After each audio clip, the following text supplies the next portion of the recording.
Le pavillon de la France, voilà l'entrée principale. Le chantier du pavillon de la France à l'exposition universelle de Milan, ouverture le 1er mai prochain.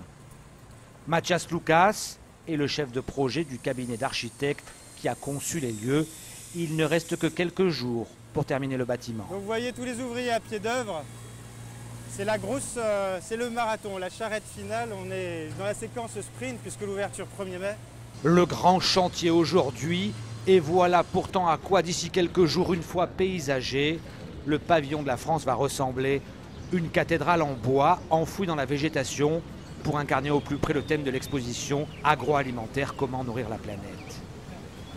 Et pour ça, on utilise du mélèze et de l'épicéa exclusivement. Des ouvrages comme celui-ci dans le monde, on les compte sur les doigts d'une main.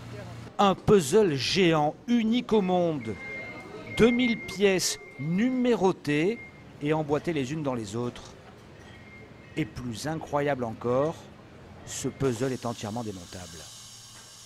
Des milliers de mètres cubes qui ont été conçus pour être montés pour les 6 mois d'exposition, mais surtout remontés, avec des assemblages très particuliers, invisibles. C'est pour cette raison que même avec le mode d'emploi, la mise en place est minutieuse. La façade nord est terminée aussi. Oui. On a attaqué le virage de la façade nord-ouest.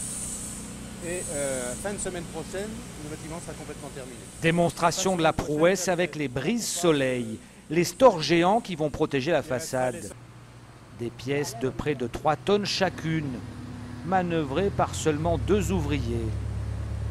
Elles s'insèrent dans la structure à la perfection. Donc voilà, vous voyez maintenant.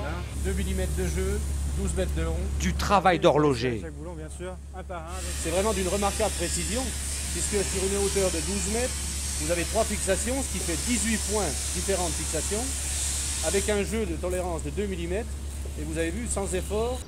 Restera l'aménagement intérieur pour mettre à l'honneur tous les produits de la France, de l'agriculture à la pêche en passant par le vin. Le pavillon français devrait être fin prêt pour l'inauguration de l'exposition le 1er mai.